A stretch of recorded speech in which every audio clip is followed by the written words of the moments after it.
sa ulo ng mga balita. Kauna-unahang passenger e-ferry sa bansa, papasada na sa November. Taas singil sa presyo ng produktong petrolyo, hindi na namang umarangkada. Kahing snap elections ni Cayetano, no legal basis ayon kay SP Soto, Palasyo tutol sa panawagan.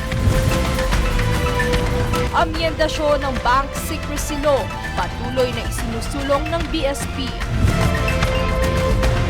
Blackpink Jisoo, inanunsyo ang kanyang collab na Eyes Closed kasama si Zayn Malik.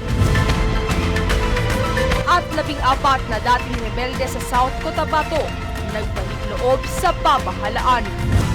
Patas at pantay na balita, komprehensibong ulat para sa pulso ng masa. Ito ang News Corps.